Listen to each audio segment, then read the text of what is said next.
The land question is one of the most long-running and long-standing problems in South African history. With a new government on the way, will we ever make any further progress on land reform? All that and more in this episode of SMWX.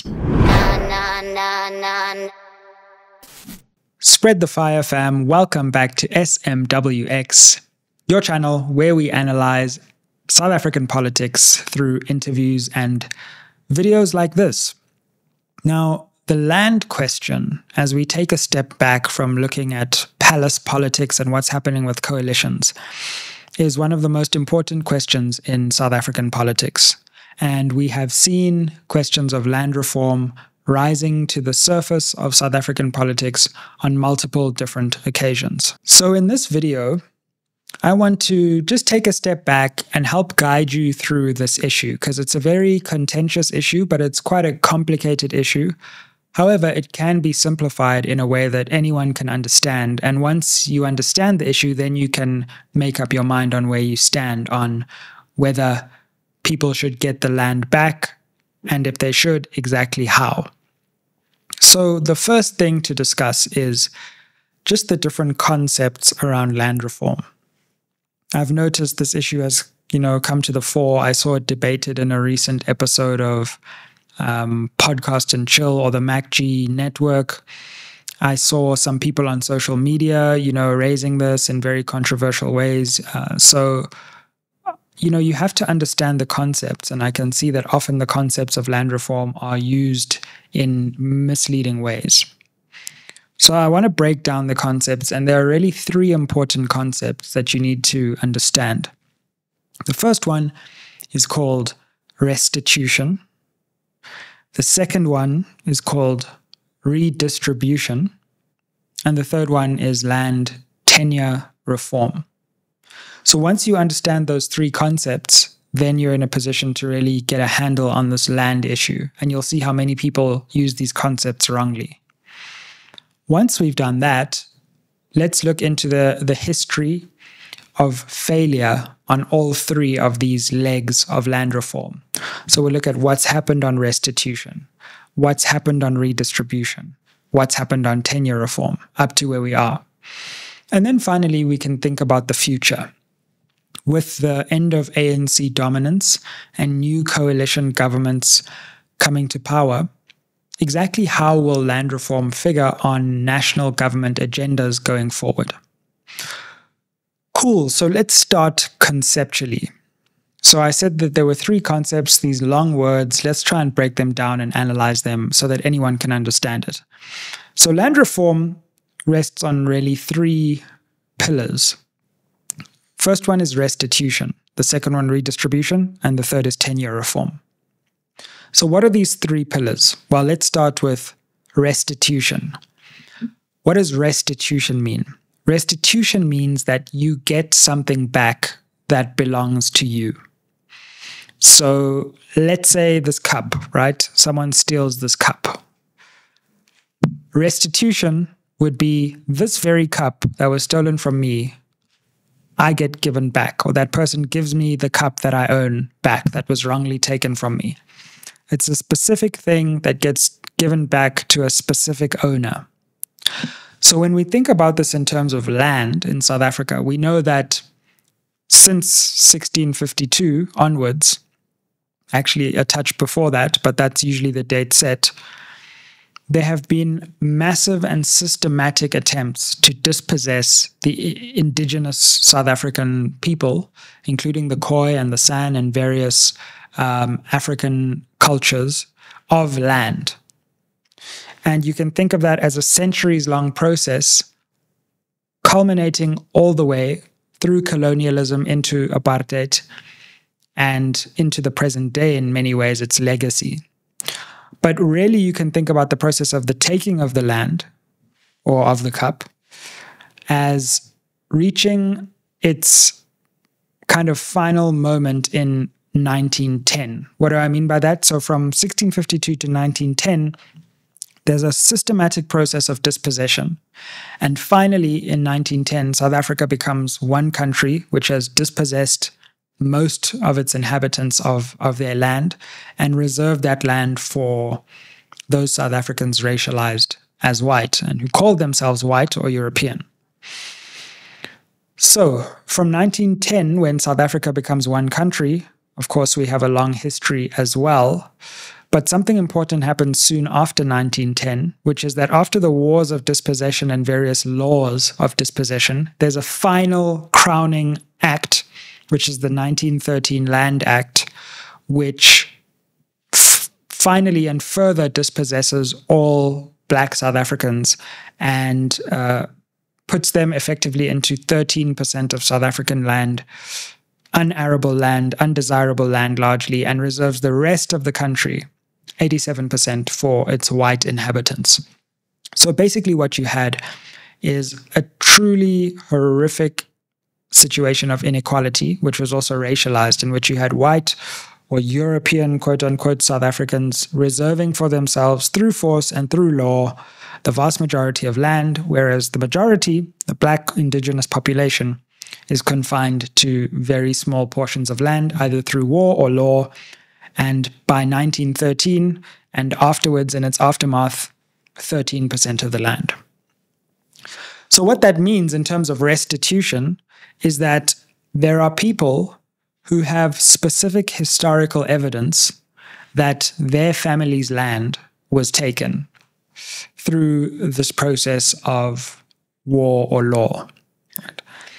So let's say, for example, your family used to live on a piece of land, your wider family network, they were dispossessed by some forced removal or some process of legal dispossession. That process of legal dispossession after 1913, you can actually claim restitution. So what does that mean? You can get that specific piece of land back. You have to apply, of course, to get it back. And then there's a whole legal process that determines, is it really true that it was your land? Can you prove it, etc.? But at least in theory, you can get that land back if it was wrongfully taken from you. At least the cutoff date is up to 1913, right? So that's what restitution is. Someone stole the cup. You want to get the specific cup back as the specific person. It's a basic legal principle. If you lose something unjustifiably, you get to get it back. Fam, I just wanted to interrupt this episode to let you know the 4 ways you can help SMWX. Way number 1, you can invite me to speak at your institution or company. Way number 2, you can advertise on this channel. Way number 3, you can become a member of this channel. The link to the membership is down below. And number 4, you can buy merch, that's books or hoodies. Now let's get back to the episode. All our contact details are in the description box below. Now, the second concept then is redistribution. How is this different to restitution?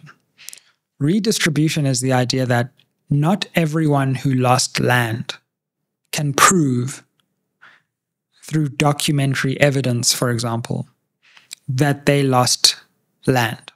But we know that basically every South African who has some kind of indigenous ancestry lost land if their ancestry goes back, before 1994 through unjust laws. So redistribution is not about giving a specific parcel of land to a specific family or community or person that lost that land. It's just about sharing land more equally. It's just about making sure that Black South Africans who lost so much land over so many centuries get to also share in the country's wealth and its land in a fair way. It doesn't mean you have to have the document that your land was taken on such a date, or that you want to return to a specific piece of land or use a specific piece of land. It just means that as a Black South African, you want to be able to partake in the country's land, not necessarily just for economic reasons, but for all reasons that land can be important. So restitution, let's use another analogy to draw out the distinction between restitution and redistribution. Let's assume we have a garden, right? Beautiful garden, nice flowers everywhere, plants, comfortable place, right? Restitution would be you own the garden. Someone evicted you from the garden, took ownership of it without paying you, and now you want your garden back.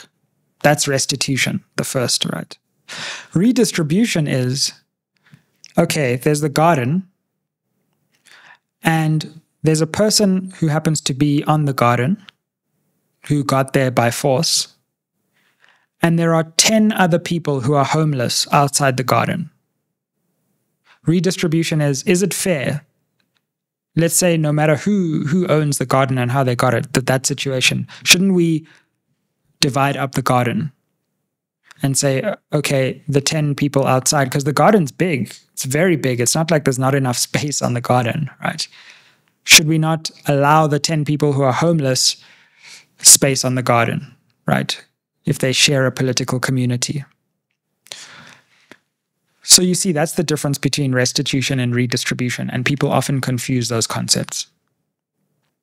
Now, tenure reform is a complicated term for a whole other area of land reform, right? Which is, let's assume that you're already on land. Tenure is kind of like a right to land. It's like the way the law recognizes whether that land is yours or not, right? So how do you know that land is yours? Usually you'll have some kind of piece of paper to show it, right? But not everyone who's on land has a piece of paper to show that they own that land.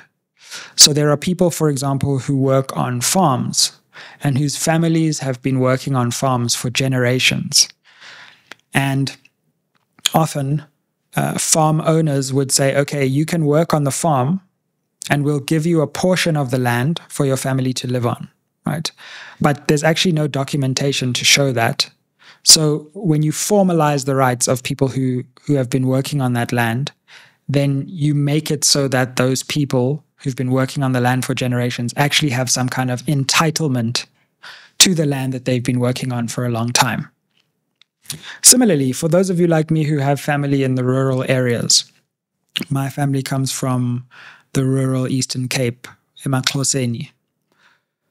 You'll know that on rural areas, people are on the land, right? People live in rural areas, but they don't necessarily have a piece of paper to say, I own this land.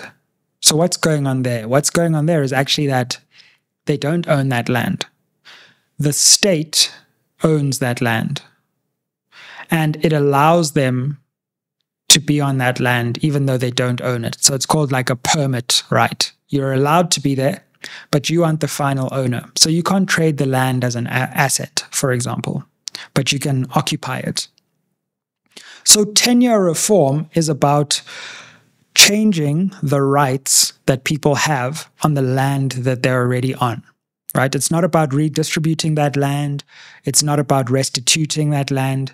It's about people are already on the land, but they don't have the full right to use and to trade and to gain from that land. So land reform encompasses restitution. Let's use the garden analogy. Someone took your garden, you want the garden back. Land reform, there are 10 people in a political community, only one has access to the garden. That's unfair. The garden should be more equally shared. And tenure reform, everyone is already on the garden, but there are different rights in terms of who the law recognizes to who owns the garden. So land reform meaning change, means that there needs to be a change to the unequal land relations in South Africa via a combination of restitution, redistribution, and tenure reform. So now that you get those concepts, let's go into some of the failures, particularly of the government, to create land reform. Because, of course, in 1994, the idea was that the government would get serious about land reform, and those who had been excluded from land would no longer be excluded and would finally be able to benefit from it. So let's have a look at restitution, redistribution, and tenure reform. I want to start with redistribution because this is probably, I mean, it's a competition, but this is probably the biggest failure since 1994, right?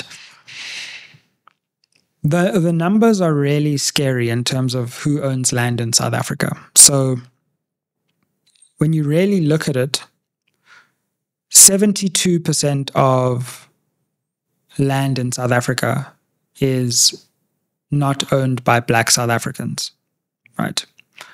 Now, it's really worrying when you think about that, because Black South Africans obviously make up the vast majority of the population, whereas white South Africans only make up about 7 or 8%. But another interesting thing is 2/3 of the country's land mass, right, is actually commercial agricultural land. So like farms and stuff, right? So you know, if you've ever been on a plane and you actually fly, you'll see you're probably flying out of a city. And then all of a sudden, once you're up in the air, all you just see is farms just everywhere, right? That's because most of South Africa is actually something similar to commercial agricultural enterprise or commercially owned land at the very least. So the majority of the country is actually commercially owned land. Then you've got other parts of the country which are state-owned, but that makes sense, right? Because obviously the government owns a lot of land. It's got railways, it's got schools, there are beaches, there are forests, there are government buildings. So obviously the government owns a lot of land, but that doesn't mean that that's land reform, because land reform is about the land that people lost, and particularly the commercial viability of that land now and the distribution of economic assets. So land reform is about that 2/3 of the country and who gets to share it, right? And we know right now, whatever statistics you want to use and the different forms, we can have a whole video about the dispute over statistics. The end point is that it's grossly unequally racially divided. Now, in 94, the Mandela government came to power and they said, okay, here's what we're going to do. For this commercial agricultural land, we are going to make sure that 30% of it is redistributed to those in need, those who are the victims of land dispossession, 30% in 5 years. So by 1999, 30% of that land will be in Black hands. It's 2024, and we're not even close to 30%. The best estimates that I think you can find come from advocate Tembeka Ngcukaitobi's book, Land Matters, where he shows that effectively what has really been redistributed in South Africa is only about 11% of that redistributable land. So in 30 years, only 11% of that land has been redistributed. So it's a colossal failure. Colossal failure. Now, why is the question, one would think, because the ANC had a mandate to redistribute land, but for some bizarre reason, and there's just something so weird and strange about this, the ANC has just never been serious about redistributing land. The budgets for the department, don't really reflect the priority of the issue. You'll see that land reform budgets are being cut over the last few years.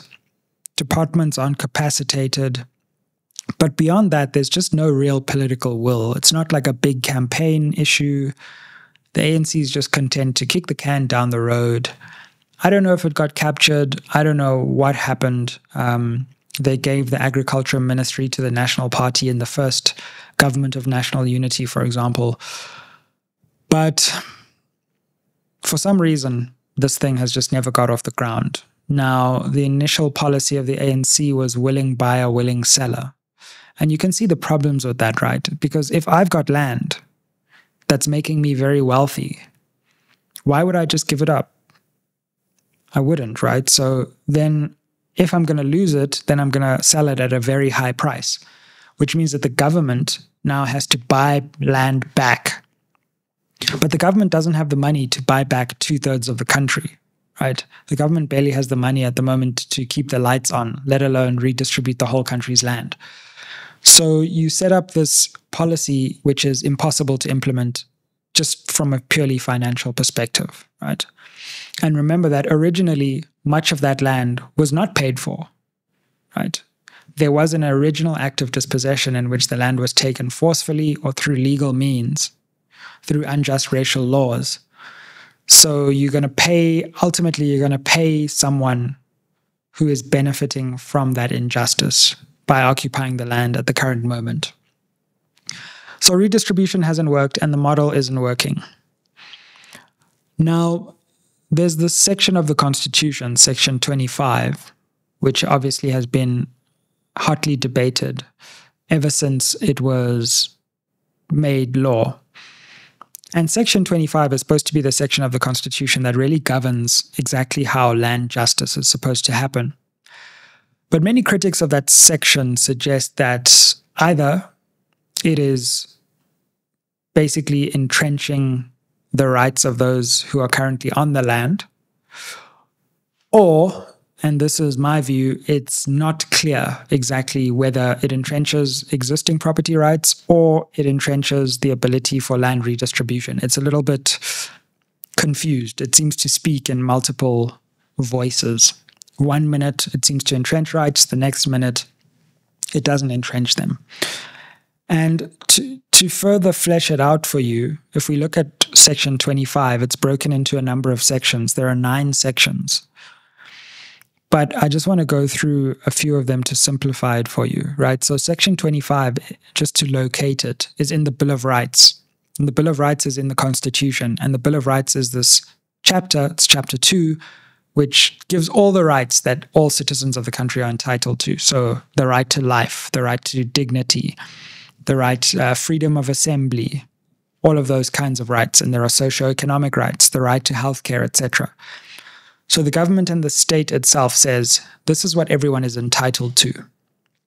Now, within that bill, there's a right to property, right? So the first part of Section 25 says that no one can be arbitrarily deprived of their property. Now, that's important because you don't just want people walking around and being able to take other people's property, right? That's called theft. So you have to make sure that property rights are entrenched. But, of course, in the South African context, once you entrench property rights like that, there are other questions about, okay, what about particular forms of property which themselves are actually premised on historical forms of theft, like land? So then Section 2 of that Section 25 says property can only be expropriated. So now it's trying to find a way, okay, property can be expropriated, or it may be, but under certain conditions. And those conditions are it can be expropriated for a public purpose or in the public interest, and with compensation agreed upon by those affected or by a court. Now let's stop there because it's quite interesting there. Okay, so Section 25(1) says no one will be arbitrarily deprived of property. Arbitrarily just means with no good reason. Section 2 then says, okay, you can expropriate property. Expropriate means effectively take it away. But you have to do so for a public purpose in the public interest. And if you're doing so, compensation must be agreed by the parties, so the person losing the land and the person gaining the land, or by a court. So clearly, if you're going to be agreeing on the amount that's going to be paid, there's going to be a power differential there because the person who owns the land and the person who needs land aren't in the same bargaining position. And the person who owns the land is going to set a very high price. So that would seem to really weaken the whole idea that you're going to get true land reform. Or by a court. That sounds great, but we'll talk later about how the court system is extremely lengthy. And people have been waiting decades for the courts to actually give them land that their families owned. So then section 25.3 says compensation must be fair. And, I'm paraphrasing to make it more simple and take out the legal jargon. Compensation must be fair and reflect a balance between the public interest and those affected. And then it says you must consider all these factors when deciding what that compensation is if you're a court, right? The current use of the property, the history of the acquisition, the market value, state investments into the property, and the purpose for the expropriation, right? And then 25.4 says, for this section, the public interest includes land reform, equitable access to land and natural resources and things like that, and that property is not limited to land. And then finally, 25.5 says that the state must take reasonable measures to enable equitable access to land. I'm going to skip some sections and then say 25.8 rather, nothing in the section in 25 prevents the state from making laws to achieve land, water, and related reforms. So let's take a step back. Section 25 is supposed to deal with land reform or lay the basis for it. It starts by protecting property, but then it says if there is going to be deprivation of property, these are the conditions. Conditions are kind of weak and impracticable in my view. But then it says if a court's going to be deciding, this is what it has to decide on. And then in section 25.8, it says nothing in this section will prevent the government from passing other laws which can achieve land reform. So let's stop there, right? You can now that you know what 25 says, you can make up your mind. Should it be amended? Should it not? Is it clear? Is it not? Does it give the state enough latitude? Does it not? I don't really want to enter the debate because observers who are intelligent on both sides have good arguments. I tend to think you could clarify section 25, but I hear the arguments of those who think that you don't necessarily need to do that. What everyone agrees is that the government has done nothing to create a law to ensure land redistribution. For 30 years, government ANC has had a majority in parliament, and yet they haven't enacted that law that will tell us, okay, we're going to redistribute land. This is how we're going to take land. This is how it's going to be compensated if it is. This is the process that's going to be used, and this is the law under which everyone will operate. Now, don't be confused by what's called the expropriation bill, because that bill is all just about how the state itself can get land, right? But the state often needs to expropriate land for any number of reasons not connected to historical injustice. Like if the state needs to build a school, for example, then they may need to expropriate land in order to build that school, right?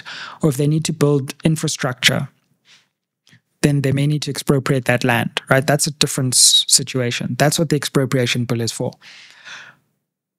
What South Africa truly needs is a land reform bill or a land justice bill, which really deals with land that's held in private hands and how private citizens can exchange land to create a system of more and greater equality and justice in South Africa that addresses historical dispossession and, in many ways, theft of land.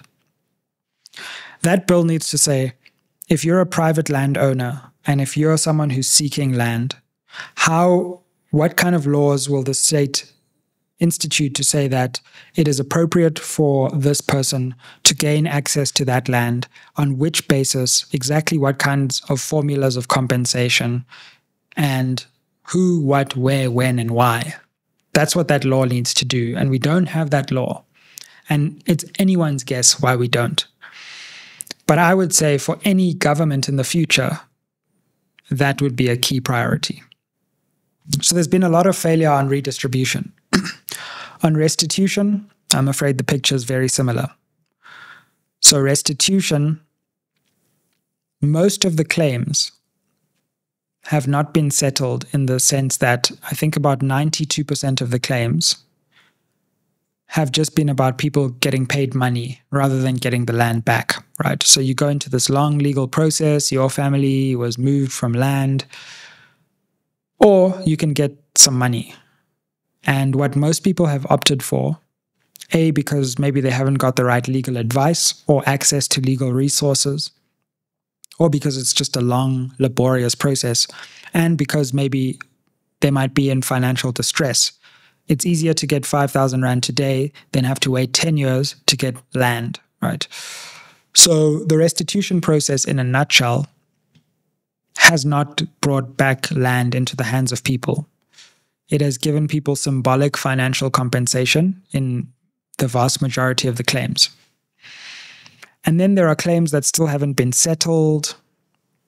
Then government said, okay, hold on, we need to reopen the claims because the claims process had a deadline of 1998. So then government reopened the claims and said, if you lost land, you can claim again in 2013, I think. And then that process closed around 2014 or something. And then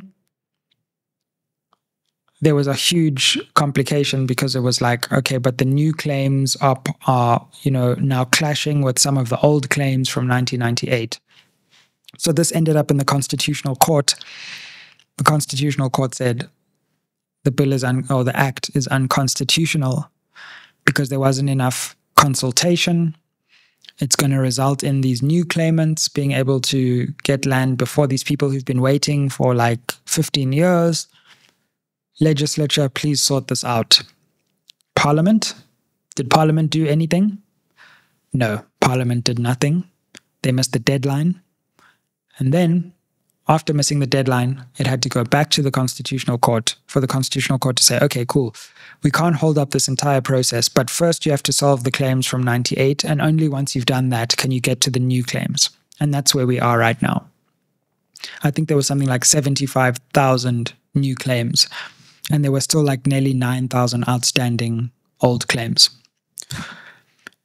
Similarly, in terms of tenure reform and the history of that, there's been very little tenure reform, particularly for about 20 to 25 million South Africans who live in rural areas.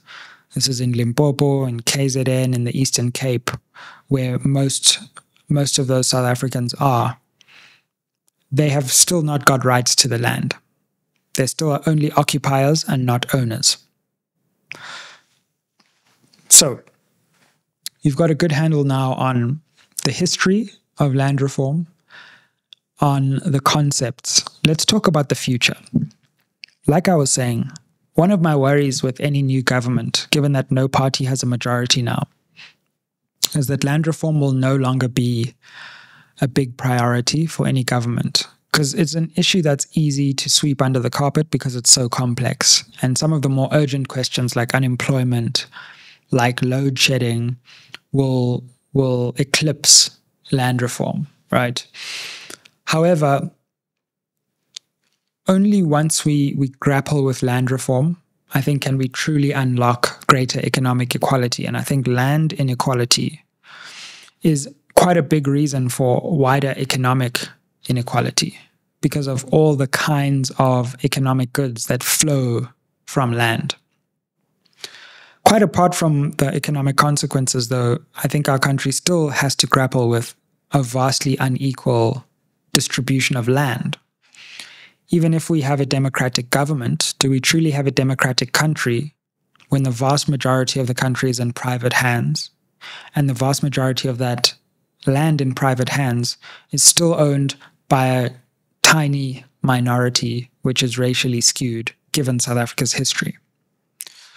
I'm not so sure that that's sustainable, and I really do believe that there is a route to land reform which is just, which is equitable, which preserves economic stability and actually increases economic justice, where people can gain access to land. Remember, land is not just about farming, right? It's about all the commercial activity that flows from land, but also beyond commercial activity, there's a certain intrinsically human connection with land, and land ownership is, in some philosophical systems, what enables a person to be a full person. to have a place of their own. And so we have a country in which many people still don't truly have a place of their own in the country of their birth. And that cannot continue indefinitely.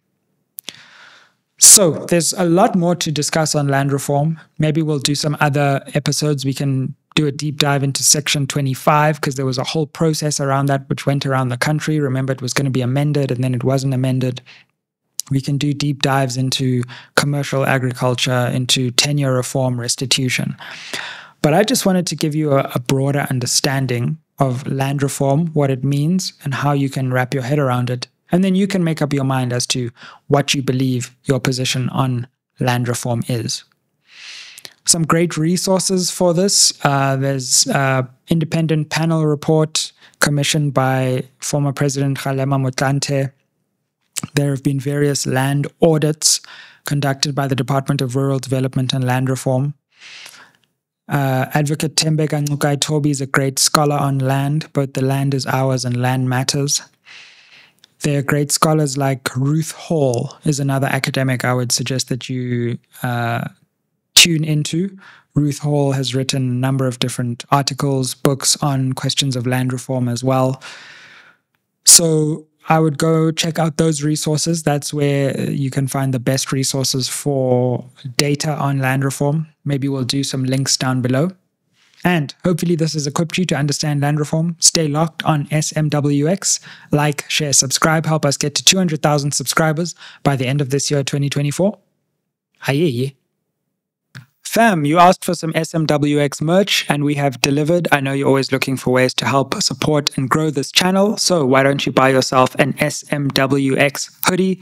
Super comfy, super warm, and you can represent SMWX. You can check the link down below for how to buy your SMWX hoodie and help build and grow this channel so we can bring you more interviews, more analysis, and more educational insights.